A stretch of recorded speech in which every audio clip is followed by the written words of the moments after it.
Welcome back, family. It's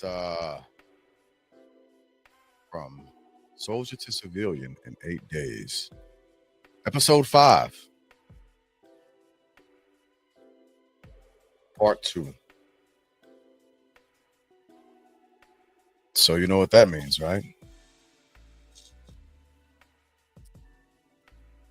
I have, let's count it, 26, 27, and 28. Got 3 days remaining. And I've got some really special episodes coming up next. I'm going to do the last two over a course of two episodes. Again, I've kind of figured out that that's the best way to do this. So today we're going to pick it back up at Fort Hunter Liggett, and when we got there,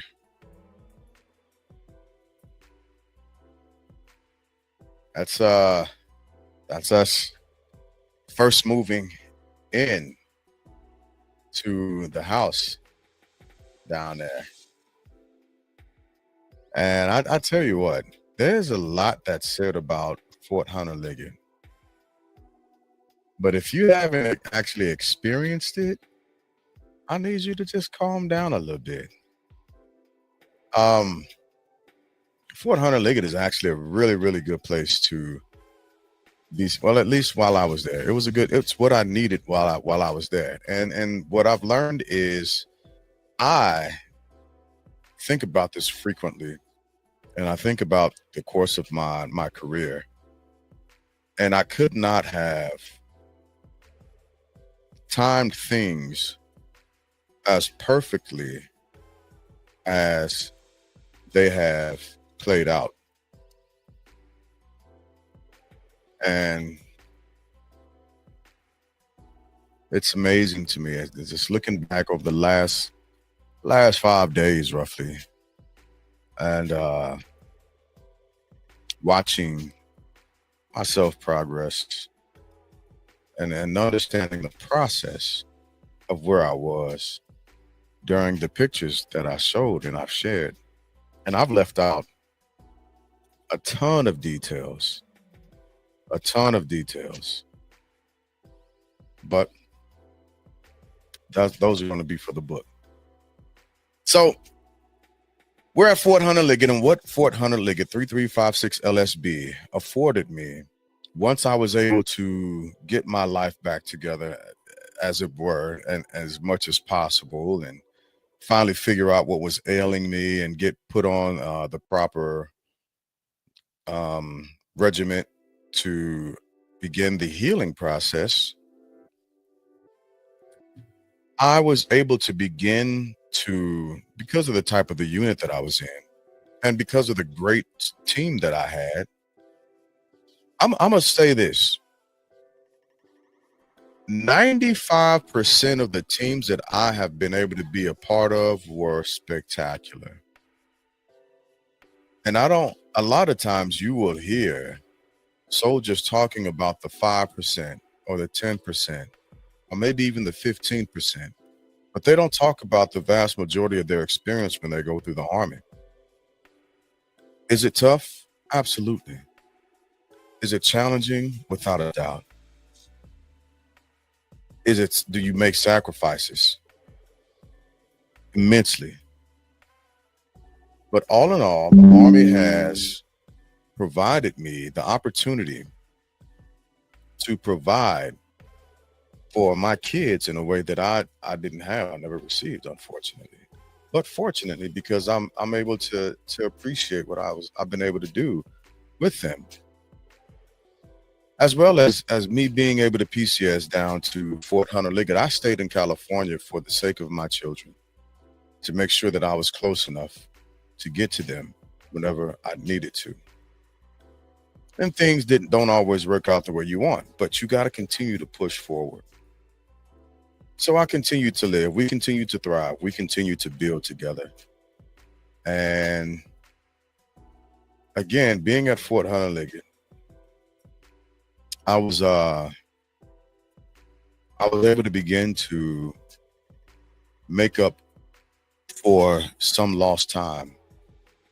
Again, I had reconnected with my high school sweetheart, and we established we've established something ridiculously special that can't be put into words, that can't be replicated, that can't be overstated, that can't be described, but we have it. I was able to catch up with old friends. I love that picture of my sister and me. That's why I got it there. But I was able to catch up with some old friends, Antoine Bynum, Drew Fisher, Major Fisher, Fishkin, Fisher. I'm thinking about one of the soldiers out here, Andrew Fishkin, and his wife, and time didn't was not wasted. It was not wasted. I was able to embrace watching the progress of children and young adults, as it were. I don't want to hurt nobody's feelings. Have anybody upset with me, but watching our teenagers, grow from babies to younger to teenagers and to young adults, and I also had the opportunity of getting to know new family and celebrate them as well, and watch them bloom and blossom and do great things in their lives. It's Fort Hunter Liggett brought me that. It gave me the ability to learn my kids even more, for us to go out and explore things together, hang out with people, establish a community, establish a community. Soldiers of the 3356 LSB. Man, you guys are so near and dear to my heart. You all really are. Wild Stallions. The Wild Stallions. I have served with a lot of, I don't know why I'm talking so loud and I've got a microphone right here, but I have served with a lot of mechanics throughout my career. As a matter of fact, when I was mobilized out to Fort Riley, Kansas, we had an LSB attached to us, and they have phenomenal workers. And I had experience with other LSBs throughout my career as well. But when I tell y'all, these mechanics at the 3356 LSB on Fort Hunter Liggett, they are second to absolutely none. Absolutely none. I was given the ability to lead and take care of them and assist with reestablishing esprit de corps and motivation and accountability and all of that good stuff, along with Captain Jed Flynn. And I think we accomplished that mission with these soldiers. I think we brought something back that had been beaten out of them previously. Army leaders, if your only ability or if your definition of leadership is to simply and continuously step on your soldiers' necks, write bad counsel statements, cuss people out, yell at them, I would highly advise you to go back and rethink about what it is to be a leader because you're failing. Being sharp tongued and with a hard knife hand, and there's a time for that. Don't get me wrong. There's a time for that. Oh, detour. So one of the soldiers pictured in this actual photo in the middle, her last name was Cullen. And while in Iraq, our soldier's name was Cullen. I never forgot that. Anyway, back to what I was saying. So if that's your only form of actual leadership, I would definitively recommend, highly advise you go back and restudy what it is to be a leader. Those types of leaders never get the best out of their soldiers, and these soldiers gave us their absolute all. They gave us their all, and we gave it back to them.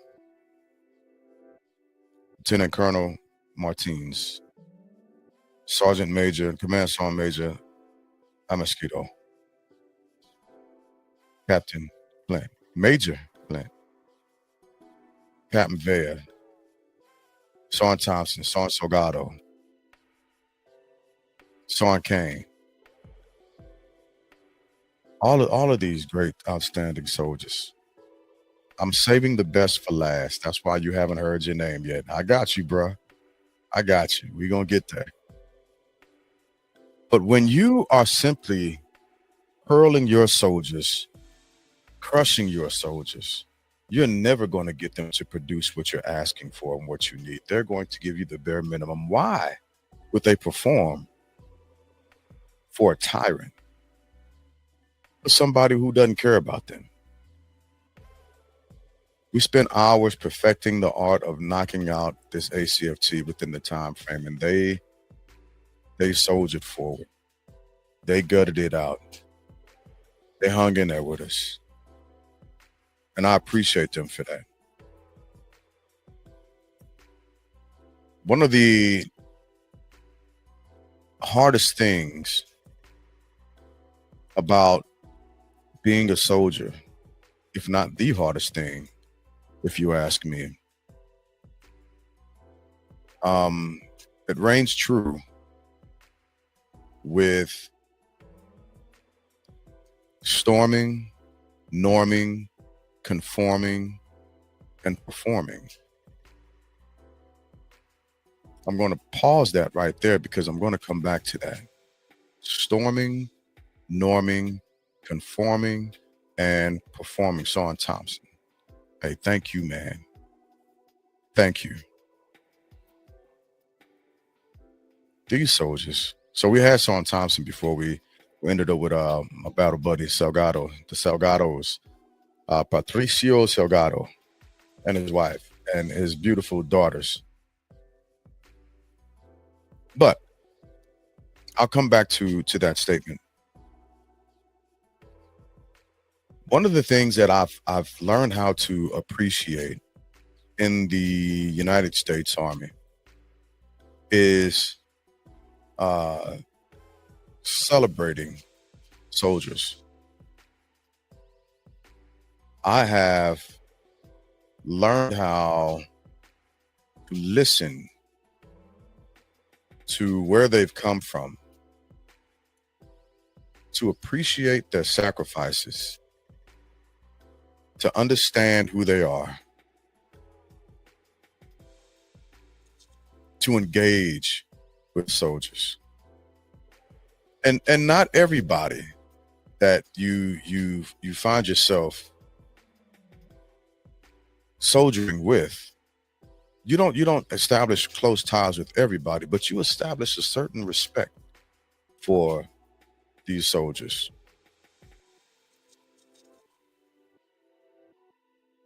A respect that transcends the barriers of the Army. In this picture, this is Staff Sergeant Reber's retirement.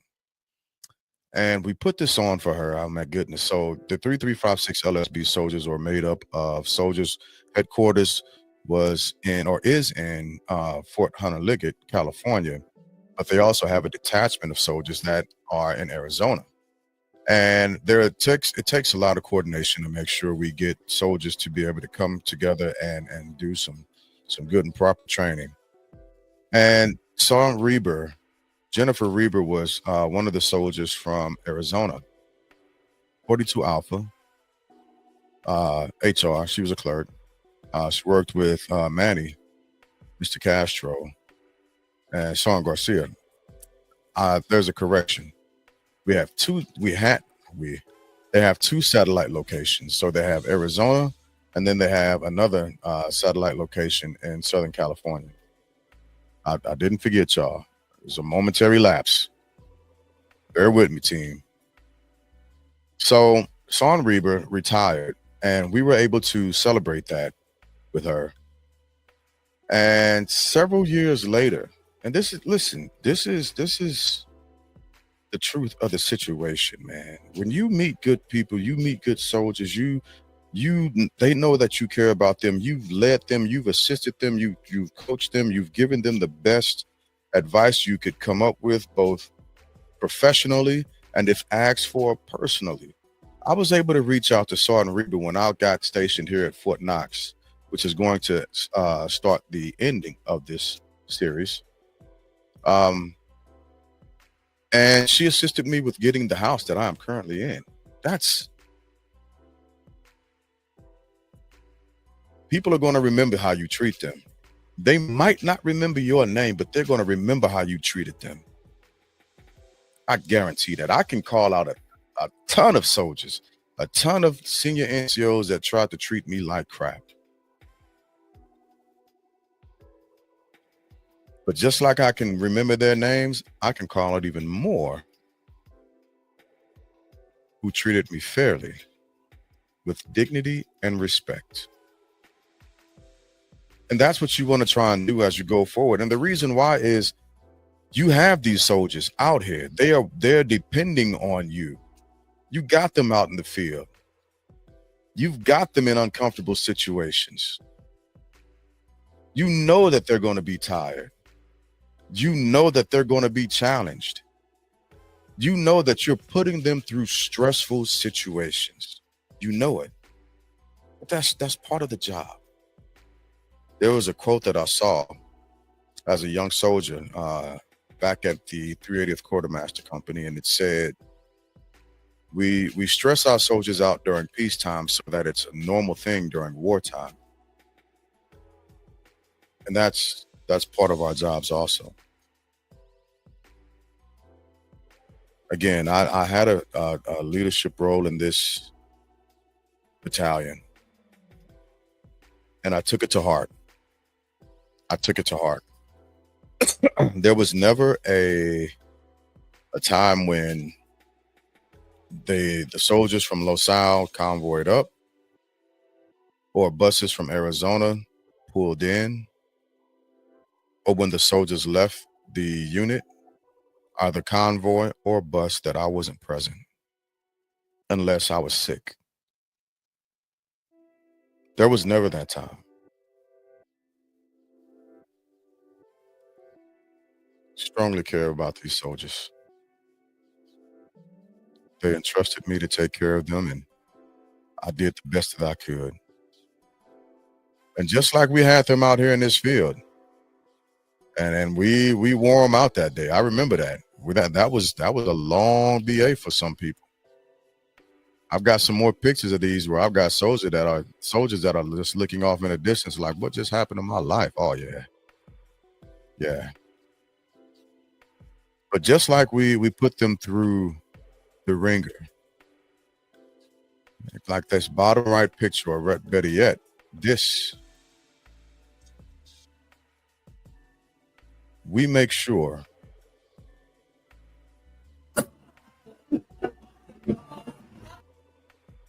that we allow them to enjoy themselves, to express themselves, to get that stress out, and you be there with them. We did karaoke this night. So I absolutely love karaoke. I will do karaoke at the drop of a hat, drop of a dime. I love it. So you celebrate with your soldiers. You celebrate with your soldiers because you show them that they matter to you.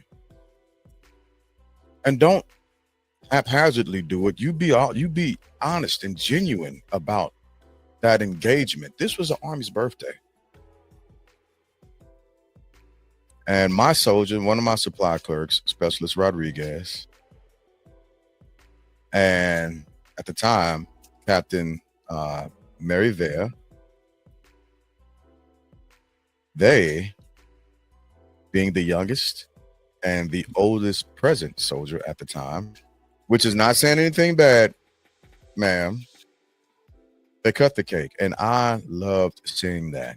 I loved seeing that. I loved being involved in it. I loved being able to take this picture. That meant a lot to me to watch this. And yes, I was present on my birthday to capture this because it mattered. These things matter.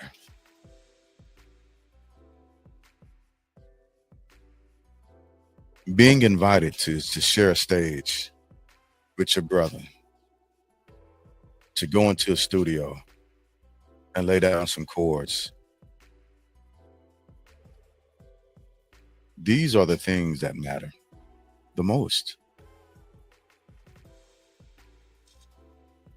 Because before you know it, as much as you have soldiered hard and you've given to these soldiers and you've poured into these soldiers and you've invested in these soldiers and you've sacrificed to give your time and you've always just cultivated these things. I spoke with another soldier today who gave me some outstanding news that I was so happy to hear. You know, he ended up becoming doing a med board, and he's 100% disabled, and he'll be retiring out after almost 30 years as well. And that those are the types of things that you want to hear. These success stories from your soldiers. You want to hear that several years later. You want to you always hope that you've made a difference somehow, some way, somewhere. And it doesn't have to be a difference for everybody, but if you can reach one, if you can reach one, you've changed the world.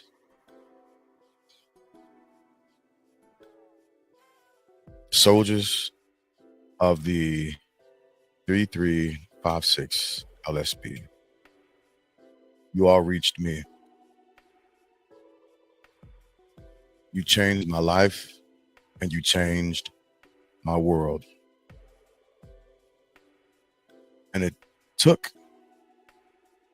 the process of storming, of norming, of conforming, and performing for us to get to where we needed to be. And before we know it, we all go through those processes. And before you know it, we end up departing, which is the last step of that process.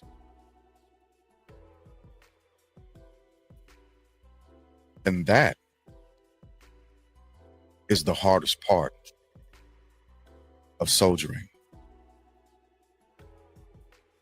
You go through all of those other processes on the front end and you work through them.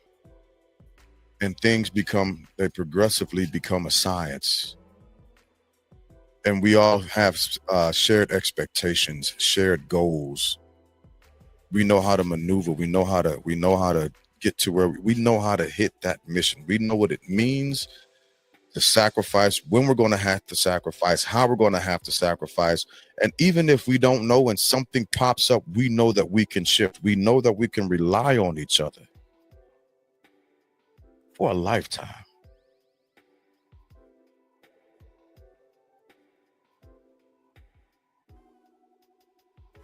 And then we depart.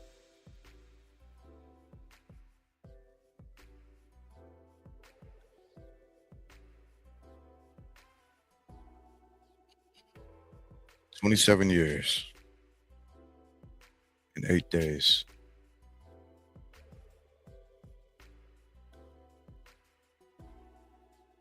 It goes by in a blink.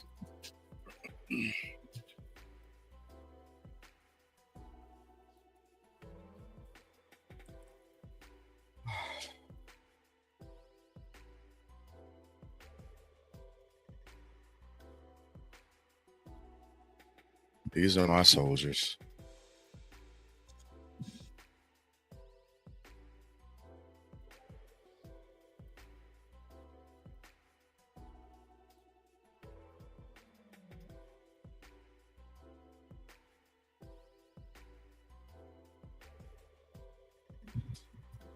They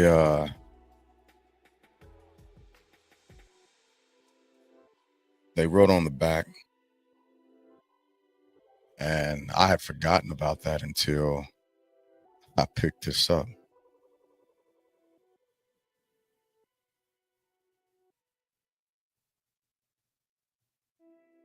Stockton, Rivera, Kim, Lieutenant Colonel Cracchiola, Sean Cruz, Specialist Golden,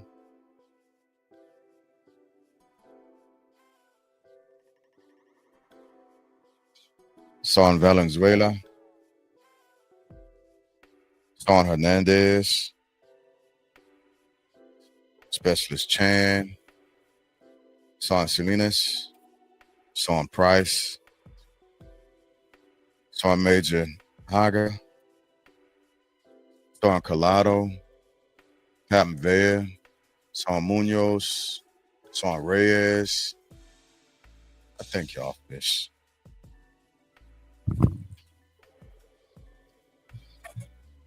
I I thank you all for the opportunity of allowing me to be your acting first song for the time that I was there at the battalion. There was a role that I saw needed to be filled, and I wanted to make sure I didn't turn my head and look elsewhere. Wild Stallions. Push forward. It says James A. Glass, Wild Stallions, 14 December 2020, 10 August 2023. Two is one and one is none. I got that from my buddy Matt.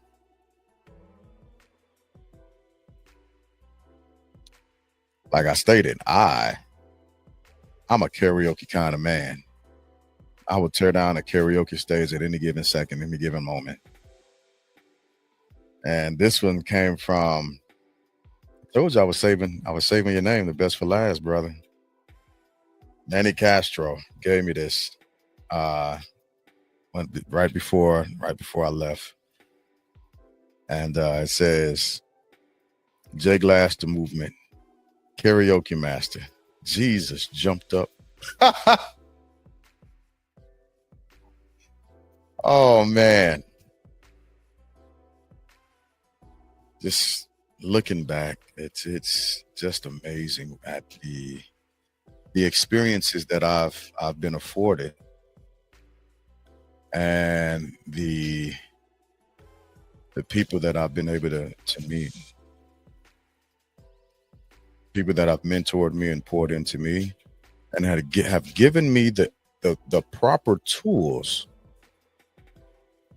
to dispense that guidance, that leadership, that mentorship, to give that back out to somebody else. That's what it's about.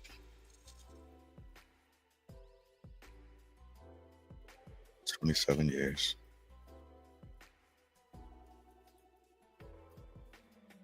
It goes by in a blink.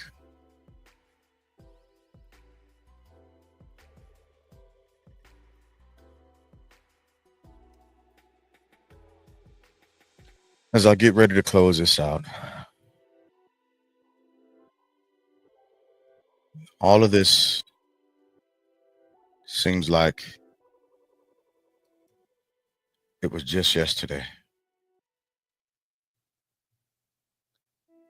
And I woke up, and all of a sudden, just as soon as I signed a contract to join the army,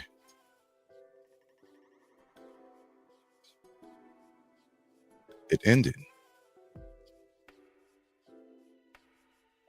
I don't know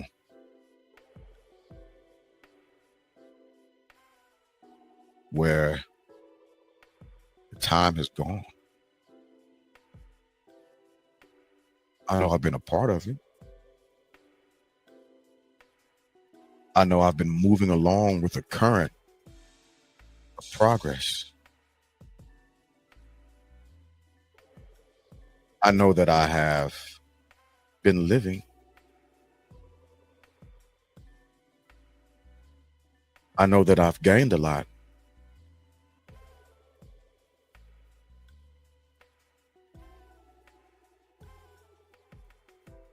I know that I've gained a ton. I've gained more than what I probably deserve.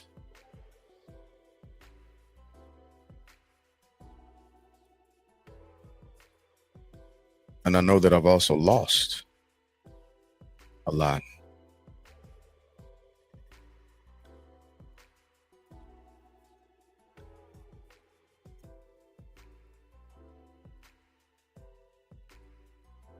And I've tried to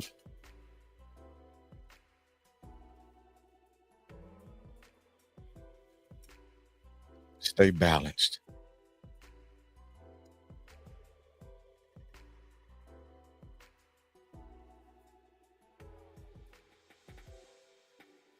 And I've tried to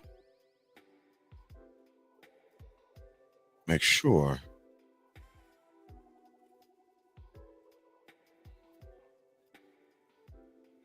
I remembered what mattered most.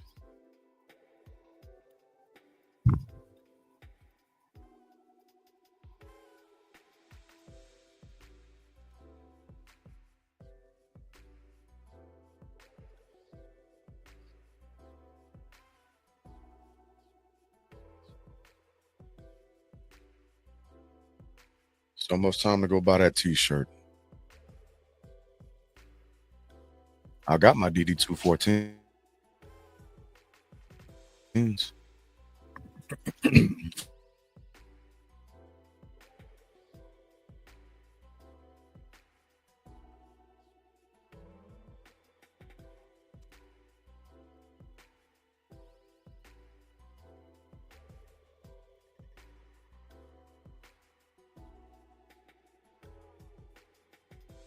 3 days left.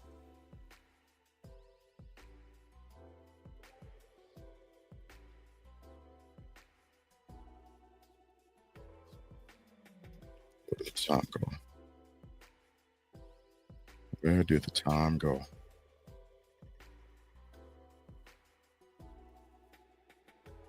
Well, tomorrow we will pick things back up. Oh, before I do that, before I say that, I want to make sure I say this because this will fill in some of the blanks when we get to tomorrow. While at Fort Hunter Liggett, I started the process, the med board, to get out of the Army. And I had filled out the packet. I sent the packet in. And I honestly forgot about it. Truth be told, I didn't have a lot of communication going back and forth on it. And for some reason, there was no progress while in California. As a matter of fact, Maya mentioned to me not too long ago if I remembered complaining about not getting processed out just yet. But it stopped. It all stopped out of nowhere. And I ended up getting orders, and I fought to get to Fort Knox, Kentucky with the 83rd RTA.